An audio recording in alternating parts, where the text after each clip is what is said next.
मुझे सबसे बड़ा झटका उस दिन लगा जिधर शराब माफिया भू माफिया उनकी टोली कासने के घर में आगे बोले मूल कांग्रेसी आ गए। अरे रह गया कि मूल कांग्रेस। एक जयपुर में बदमाश बैठा है तथाकथित जाट महासभा का अध्यक्ष राजाराम मीर, जो प्रदेश के अंदर जाति का जहर घोल कि मेरे सारी जिंदगी में 36 कौम के लिए काम किया। कोई सूरतड़ी ऐसी कौम नहीं है, कोई धर्म नहीं है, कोई मजहब नहीं है जो मेरे पास नहीं आया। ये लड़ाई कांग्रेस और बीजेपी के बीच में है। इस चुनाव को जाति धर्म से मत जोड़ो।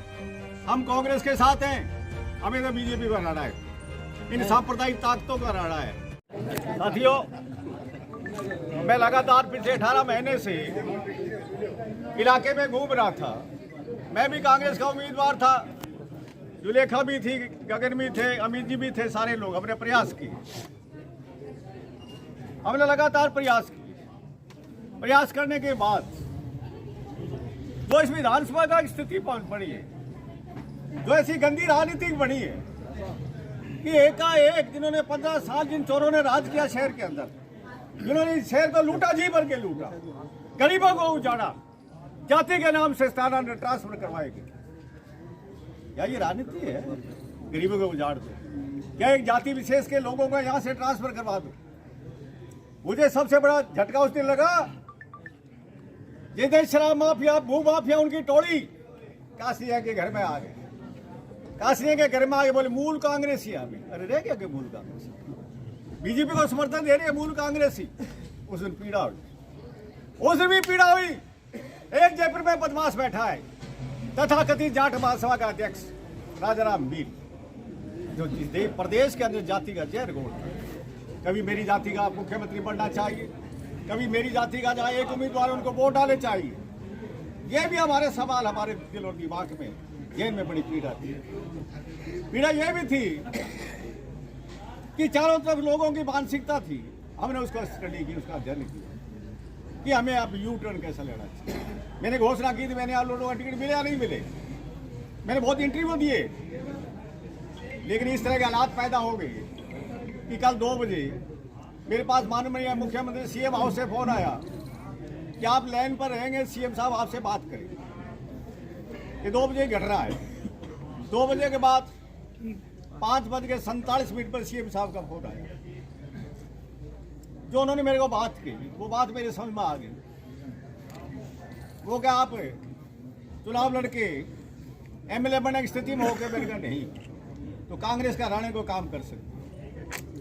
मैंने कहा मैं ऐसा काम नहीं करूँगा। तो उन्होंने अपनी रिक्वेस्ट की, मैंने मान लिया। मैंने कहा सब आपकी बात की मैं पूर्ण चढ़ा दूँगा। और उसके बाद में जो वातावरण चेंज हुआ, सब लोगों से बात हुई, सब लोगों ने कहा मैं आज कोई 60,000 वोट दीजिए लेने की स्थिति में नहीं हूँ। 60-70 हज़ार वाला एमएलए बनेगा। जब मैं उस स्थिति में नहीं हूँ तो चुनाव जीत रहे, हारने के लिए मैं चुनाव लड़ रहे नहीं। 2 बजे के बाद अगर आज मैं विड्रॉ नहीं करता हूँ मेरा फार्म, तो क्या कांग्रेस में मेरा जो 20-25 सालों से संबंध है वो रहेंगे? नहीं रहेंगे। साथियों, ये चुनाव एक अलग तरह का चुनाव बना हुआ है। सूरतगढ़ विधानसभा के अंदर मैंने पहली बार देखा है। मैं 1977 से सारे चुनाव देख रहा हूँ। कांग्रेस टिकट आ गई, बीजेपी टिकट आ गई, लोग बड़े धर्म संकट में थे। मेरे समर्थक मेरी वजह से धर्म संकट में थे, कोई दूसरी वजह से धर्म संकट में हो गए, खुल के आ नहीं रहे थे। बलराम क्या फैसला करेगा? कांग्रेस का फैसला तो हो चुका है, बलराम क्या फैसला रहेगा? वो से सैकड़ों ऐसे गांव है जहाँ मेरी बदौलत भी चुप्पी रही है, और वो आज चुप्पी तोड़ते हुए सारे के सारे लोग। मुझे इस बात की खुशी है कि मेरे सारी जिंदगी में 36 कौम के लिए काम किया। आज इस शहर के अंदर मेरे घर पे कोई सूरतगढ़ी ऐसी कौम नहीं है, कोई धर्म नहीं है, कोई मजहब नहीं है जो मेरे पास नहीं आया। ये मेरी सबसे बड़ी जिंदगी की कमाई, ये सबसे बड़ी जिंदगी की कमाई। ये छोटी कमाई समझते? मैं इस कमाई को 50 साल की कमाई को मैं बेकार नहीं जाना देना चाहता। मुझे कांग्रेस में रहना चाहता हूँ। मैं दल बदल, पहले भी बहुत सी पार्टियों को ऑफर आई थी, मैंने सारी पार्टी दूँ, मैंने सबको कहा मैं वापस थी विचारधारा का आदमी हूँ, इसलिए अदर पार्टियों में नहीं जा सकता कांग्रेस के नाम। तो साथियों, भाषण देने के लिए मेरे पास बहुत है, अपने पास वक्त बहुत है, अभी इनको भी जाना है।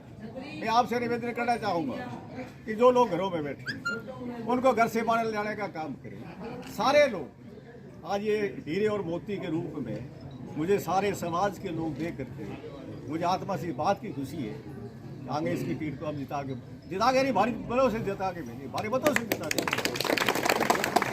क्योंकि अब ये लड़ाई कांग्रेस और बीजेपी के बीच में है। एक तरफ तिरंगा झंडा है तो दूसरे तरफ तिरंगा झंडा है। ये तिरंगा झंडा शांति का प्रतीक है, ये हमारा भाईचारे का प्रतीक है। और ये तिरंगा झंडा कभी जाति के नाम से, कभी मजहब के नाम से, कभी धर्म के नाम से ये देश के अंदर हमारे भाईचारे को तोड़ना चाहते हैं। कांग्रेस का काम है भाईचारा जोड़ने का काम है। ये पार्टी गरीबों की पार्टी है, ये पार्टी मजदूरों की पार्टी है, ये मजलूमों की पार्टी है, ये आवाम की पार्टी है। इसलिए मैं निवेदन करना चाहूंगा कि तमाम लोग आने वाली 25 तारीख आ गई है, टाइम बहुत कम रह गया, बीच में 2 दिन हमारे त्यौहार भी है, लोग अपने त्योहारों में व्यस्त रहेंगे। लेकिन जो त्यौहार 25 तारीख को होने जा रहा है वो सबसे बड़ा त्यौहार है, सबसे बड़ा त्यौहार है। जाइए आप लोग गाँव में जाइए, घरों में जाइए, एक एक घर में हो जाइए। वोट लेना आसान काम नहीं होता है। वोट एक चुनाव का एक वातावरण भी होता है। अगर वातावरण बनता है, ये चुनाव एक एक वोट का नहीं है, ये चुनाव हवा का चुनाव है। ये चुनाव इस बात का चुनाव है कि राजस्थान में कांग्रेस की सरकार बने या जो लोग धर्म के नाम से नफरत फैलाने लोगों की सरकार बने, या हमारी छत्तीस को हमारे भाईचारे की सरकार बने। ये इस बात का फैसला करता है। ये फैसला जाति का नहीं है, धर्म का नहीं है, ये मजहब का नहीं है, सीधी 2 धड़ों की चुनाव है। 2 धड़ों के अंदर जो आम आदमी की पार्टी है, 36 कौम की पार्टी है, उसका नाम है कांग्रेस। इसलिए तमाम लोग आप कांग्रेस को ज्यादा मतों से दिखागे। मेरी जहां भी ड्यूटी होगी, मेरी जहां भी जरूरत होगी, मैं आधी रात को आधी रात को बुलाओगे, उसके आपके अंदर आ जाओ। मैं कभी 25 तारीख तक मुझे रेस्ट नहीं करना है। जब भी आपका कोई टेलीफोन आ जाए, रात को बुलाओगे कि बारिका वाले लोग बैठे हैं। मैं घर आया था, दाढ़ी पानी टूट रहा था, लोग डूब रहे थे, इनको पता लगा पुलिस आ रही है, एसडी बड़ा डोला उड़ाएगा। मैं रात को 10 बजे घर आए, इन्होंने 10:15 बजे फोन किया, मैं रात को 10:30 बजे 15 मिनट बाद बारिका पहुंच गया। नहीं पहुंचा शाम में, मैंने को डोला नहीं बांधा, नहीं पहुंचे, लेकिन एक पास में खड़ा है तो आदमी एक हौसला रहता है कि हमारा आदमी हमारे पास खड़ा है, उसे मजबूती मिलती है। मैं ज़्यादा भाषण नहीं देते हुए, क्योंकि अभी बहुत इनके प्रोग्राम 2-3 प्रोग्राम कैंसिल करके आए, इसलिए ज़्यादा भाषण नहीं देता हूँ। आज के अभी एक ही काम है। एक बात तो मैं कह देता हूँ कि एक तो ये सोशल मीडिया है ना, इसी बच जाओ। जो सोशल मीडिया में कमेंट आ रहे हैं, आप उनका जवाब दे रहे हो, ये हमारी मौत है, ये हमारी मौत है। आपके कांग्रेस के कार्यालय से कोई जारी होता है, आप उसको शेयर कर दो, कोई दिक्कत नहीं। सोशल मीडिया व्हाट्सएप पर आप व्हाट्सएप 15 दिन पर, मेरी रिक्वेस्ट है कि आप बंद कर दो। इस चुनाव को जाति धर्म से बंद करो। ये जाति धर्म का नहीं है, कांग्रेस और बीजेपी का चुनाव है। एक कोई भी आदमी, एक आदमी इकल्ला हो, दुकल्ला हो, तिकल्ला हो, किसी जाति बारे में अगर कोई बात करोगे तो इस चुनाव को बहुत बड़ा नुकसान करोगे। ये लड़ाई किसकी है? हम कांग्रेस के साथ हैं, हमें तो बीजेपी का लड़ा है, इन सांप्रदायिक ताकतों का लड़ा है। हम तो कांग्रेस के साथ हैं। ये चुनाव इसलिए नहीं है कि एक जाति एक तरफ हो जाए, दूसरी तरफ एक तरफ हो जाए, इस बात का चुनाव नहीं है, तो बड़ा नुकसान हो जाएगा बात। इसलिए मैं निवेदन करना चाहूँ। दूसरा मेरा निवेदन है, यहाँ जो बैठे हैं अमूमन सबके पास अपने अपने साधन हैं। अब इस प्रोग्राम के बाद आप सारे लोग, हमारा काम है दफ्तर तक जाने का। आप दफ्तर में बैठोगे, मैं एक आदमी लेके जाके मैं मेरे बेटा वहाँ SDM कोर्ट में, मुझे भीड़ की आवश्यकता नहीं। ये भीड़ सारी की सारी भीड़, जितने लोग आए, ये कांग्रेस है दफ्तर में कम से कम 1 घंटा बैठते, कम से कम 1 घंटा। मार्केट वाली बात जो मार्केट दफ्तर तो मार्केट वाला है ना, वो तो जो मार्केट सैन मंदिर के सामने दफ्तर है, सारे कम से कम 1 घंटा आपको सड़क में बैठना पड़े, आपको पीछे बैठना पड़े, आपको दुकान के अंदर बैठना पड़े। राजनीति एक मैसेज की है कि भीड़ किस बात की है, कि भीड़ में फिर अपना कांग्रेस हमारे साथ है, इस बात की। यही राजनीति है, यही चुनाव है। भाईचारा कायम रखेंगे, कोई जाति धर्म की बात नहीं करेंगे, कोई मजहब की बात नहीं करेंगे, और एक निशान है हमारा, सांप्रदायिक ताकतों का रहो, कांग्रेस को मजबूत करो, राजस्थान में अशोक को बहुत बहुत धन्यवाद।